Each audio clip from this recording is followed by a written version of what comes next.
Enquanto Apolo estava em Corinto, Paulo, atravessando as regiões altas, chegou a Éfeso e ali encontrou alguns discípulos e lhes perguntou: vocês receberam o Espírito Santo quando creram? E eles responderam: não, nem sequer ouvimos que existe o Espírito Santo. E então, que batismo vocês receberam? E perguntou Paulo: o batismo de João, responderam eles. E disse Paulo: o batismo de João foi um batismo de arrependimento. Ele dizia ao povo que cresce naquele que viria depois dele, isto é, em Jesus. E ouvindo isso, eles foram batizados no nome do Senhor Jesus. E quando Paulo lhes impôs as mãos, veio sobre eles o Espírito Santo, e começaram a falar em línguas e a profetizar. E eram ao todo uns 12 homens. Bom, primeiro eu queria colocar você no cenário. O apóstolo Paulo, ele está voltando da viagem, da terceira viagem missionária. Na verdade, ele está no meio dessa terceira viagem missionária. Ele vem de Antioquia, visitando todas aquelas outras igrejas que ele já havia pregado o Evangelho. E Lucas, ele faz assim, isso de uma maneira muito rápida. Ele diz: olha, Paulo voltou, passou por lá e entra na cidade de Éfeso. Porque Éfeso era a capital da província romana da Ásia, centro comercial mais importante da região, e tinha uma população naquela época de 300 mil habitantes. E por causa do porto que existia naquela cidade, Éfeso se enriqueceu por meio do comércio, e havia naquela cidade um grande templo, o templo de Diana dos Efésios, que era considerado uma das 7 maravilhas do mundo. É interessante porque ela era uma deusa da fertilidade, e ela tinha lá não sei quantos, acho que uns 20 seios, mais ou menos, nessa figura aí. Essas coisas protuberantes que você enxerga ao longe são seios, né? E a ideia era que ela podia abençoar a questão da reprodução humana, da produção da terra e assim por diante. Dentro do culto que existia naquela ocasião a essa deusa, a prostituição fazia parte do culto, e existiam sacerdotisas do templo de Diana que eram prostitutas. Centenas de sacerdotisas encontravam-se disponíveis no templo, e ali então era um prostíbulo público. E por causa da importância dessa cidade, o apóstolo Paulo passa 3 anos nessa cidade.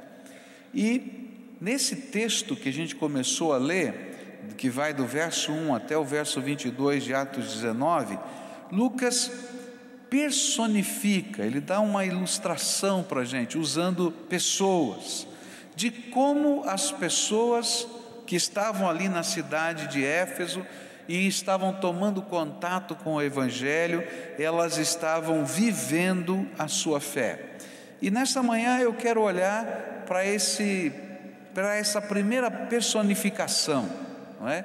Onde Paulo está chegando de viagem e ele encontra 12 cristãos que viviam um cristianismo incompleto. E o texto que nós lemos fala a respeito disso. 12 cristãos que viviam um cristianismo tremendamente incompleto. É interessante que nesse texto Lucas vai usar a palavra discípulos, que é uma palavra que normalmente a gente usa para aqueles que estão seguindo a Jesus, mas é de tal maneira incompleto o cristianismo que eles vivem, que Paulo não considera os cristãos, batiza de novo, faz uma série de coisas. E eu queria olhar para para estes homens, porque quando a gente olha para esse tipo de cristianismo incompleto que aqueles homens viveram, a gente vai encontrar muita gente na sociedade de hoje, guardadas as proporções culturais, vivendo esse mesmo tipo de cristianismo incompleto. É interessante que esses homens, eram 12 homens, eles tinham sido influenciados pela pregação de João Batista. E a semelhança de Apolo, como nós já estudamos, eles conheciam alguma coisa a respeito de Jesus. Eles criam que o Messias estava chegando e muito provavelmente eles sabiam que Jesus seria esse Messias, mas não sabiam muito mais do que isso. E o seu cristianismo e a sua crença era tremendamente incompleta. Na verdade, eu diria que a rigor, eles não poderiam ser chamados de cristãos e nem aquilo que eles viviam de cristianismo.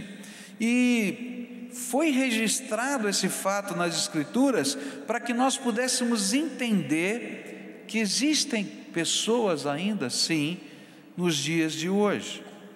Paulo, ao conversar com aqueles homens, ele pôde perceber que no cristianismo daqueles homens existia a falta de 3 elementos essenciais para que possa haver um verdadeiro cristianismo.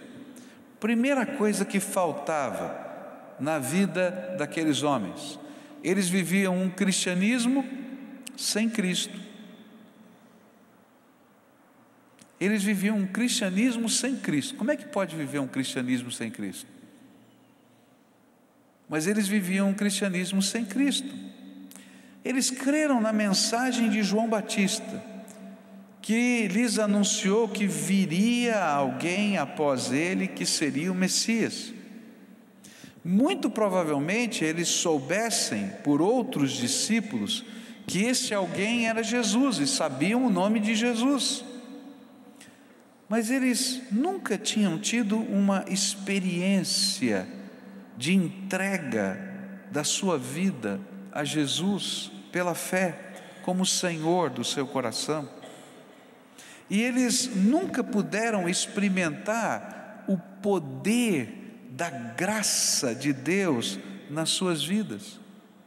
Eles apenas tinham ouvido falar de Jesus e acreditavam que talvez Jesus fosse o Messias, mas nunca tinham experimentado isso por si próprios. É interessante como há muita gente hoje que vive um cristianismo muito parecido com aquele que esses homens viveram. Quantas pessoas nasceram em um lar cristão ou num contexto cultural cristão e foram educados a respeito de Jesus, e sabem que Jesus nasceu, morreu, comemoram o Natal, comemoram a Páscoa, não é isso? Vão a um batizado de uma igreja ou num funeral numa igreja, mas nunca conheceram ou nunca experimentaram a sua graça, ou nunca ouviram a sua voz.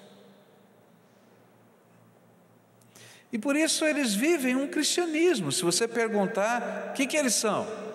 Eles vão dizer, eu sou cristão. Mas o cristianismo que eles vivem está vazio, está sem Cristo. Na minha percepção, eles são como um frasco muito bonito, que tem um rótulo, cristão.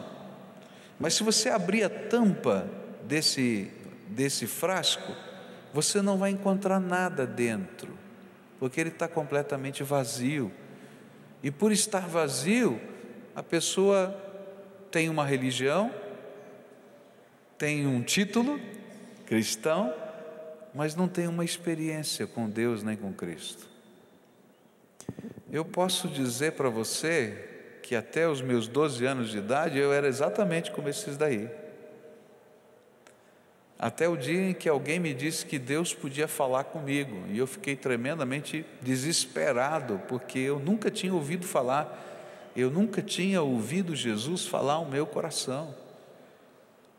E aí eu comecei a buscar Jesus, e descobri que eu podia conhecer Jesus, e que Jesus podia falar com a gente, que a gente podia experimentar algo tremendo da graça de Deus, maior do que uma fé religiosa, maior do que um título sobre a nossa vida, mas uma intimidade com Deus diferenciada. É tremendo isso, como tem gente que tem os aparatos da fé, mas não tem o produto principal da fé, que é Cristo Jesus, falando, interagindo, fazendo milagres, tocando a vida, movendo o coração da gente, no dia a dia da gente. E quando a gente às vezes fala alguma coisa assim, parece uma coisa do outro mundo, parece que é alguma coisa de maluco, porque não consigo entrar nessa realidade, porque parece que ser cristão é simplesmente ter uma cultura religiosa e ter um nome de cristão. Paulo olhou para aqueles homens e ficou com pena deles, porque eles acreditavam que eles eram cristãos. Mas quando Paulo começou a conversar com eles, falou assim: vocês já viveram alguma experiência com a graça de Deus, com o poder de Deus? Vocês já experimentaram o Espírito de Deus movendo-se na sua vida? Eles disseram: não sabemos nada disso. Tem essas coisas? Acontece isso? Pode, é verdade? E de repente então Paulo começa a lhes explicar como eles podem experimentar algo mais de Deus.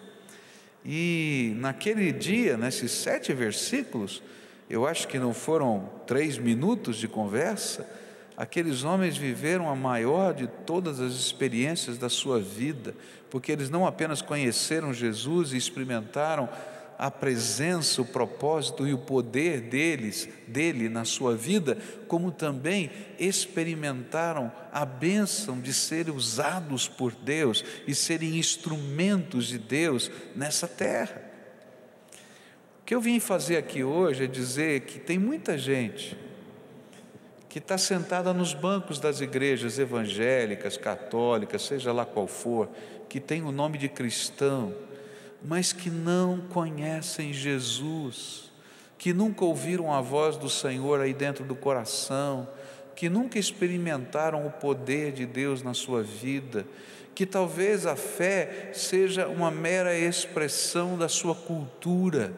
E eu quero dizer, que pena, porque você é como aquele vidro bonito que não tem nada dentro. E a Bíblia nos diz uma coisa tremenda, que você pode ter mais da graça de Deus sobre a tua vida, que Ele não quer que você apenas o conheça de ouvir falar, de ouvir que alguém teve essa ou aquela experiência com Deus, mas Ele quer que você experimente a graça dEle aí no teu coração. E sabe, isso não acontece pela conexão de um homem, de uma pessoa, de um lugar, de um ritual que você faz, ou de um caminho sagrado que você anda, mas a Bíblia diz coisas tão simples, que na medida em que a gente busca o Senhor Jesus de todo o nosso coração, e na medida em que a gente invoca Jesus para vir morar dentro da nossa alma, e na medida em que a gente se coloca na mão dEle, para que Ele seja o Senhor, o Salvador, o Mestre, o Rei da nossa vida, Ele mesmo responde essa oração, e Ele vem preencher o vazio da nossa alma. Tem muita gente vivendo um cristianismo sem Cristo,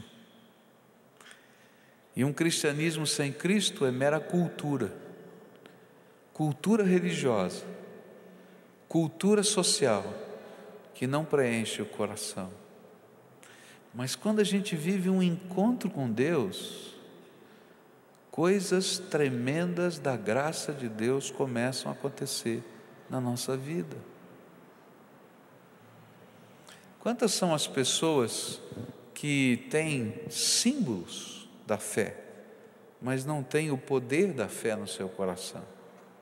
Eu já disse aqui para vocês que uma vez fui visitar uma senhora, estava muito enferma, e aí fomos orar por ela, e a casa dela estava cheia de símbolos da fé. E aí ela fez uma pergunta para mim, disse: pastor, eu tenho uma pergunta, será que o senhor podia me ajudar? É cheia de símbolos da fé pela casa toda. E ela me perguntou por que a gente chama Jesus de Salvador. Eu nunca entendi isso. E eu fiquei pensando, que coisa, a coisa mais elementar da fé, apesar de todos os símbolos espalhados aqui pela casa, não está no coração. Quanta gente está vivendo um cristianismo sem Cristo? Você já ouviu a voz de Jesus na sua vida? Você já sentiu o toque de Jesus no teu corpo, na tua situação de vida? Você já experimentou o poder de Deus fluindo através de você? Eu quero dizer que cristianismo é mais do que uma crença. E quando a gente convida as pessoas para aceitarem Jesus como Senhor e Salvador, não é como a gente faz, olha, muda de time de futebol. Não, a gente está dizendo, tem mais. Tem coisas tremendas que Deus pode e quer fazer na tua vida. Tem mais da graça de Deus, tem mais do poder de Deus, tem mais dos milagres de Deus, tem mais. Agora tem que começar. Esse é o primeiro passo.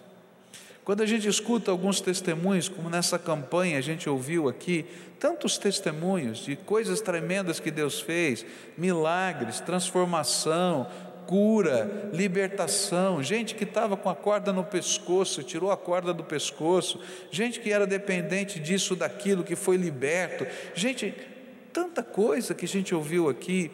A gente está falando de um cristianismo com Cristo, de um Cristo que ouve a nossa oração, que fala conosco, que visita a nossa alma, que eu posso viver com Ele cada dia e que eu posso ter segurança, não apenas da graça, mas da vida eterna, porque Jesus testifica no nosso coração que nós somos filhos dEle e que Ele está preparando um lugar eterno para nós.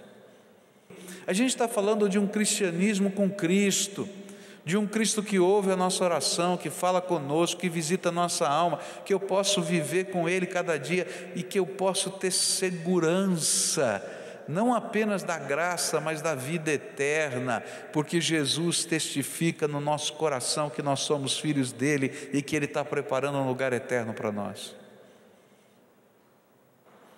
Quando a gente vive um cristianismo cheio de crenças, quando a gente vive um cristianismo cheio, quem sabe, de liturgias, mas a gente não vive um cristianismo onde a graça de Deus está fluindo na nossa vida, onde o poder de Deus está falando ao nosso coração, onde os milagres de Deus não estão acontecendo no nosso dia a dia, então, queridos, nós estamos vivendo um cristianismo incompleto. Falta Jesus, falta o batismo e falta o Espírito Santo na nossa vida.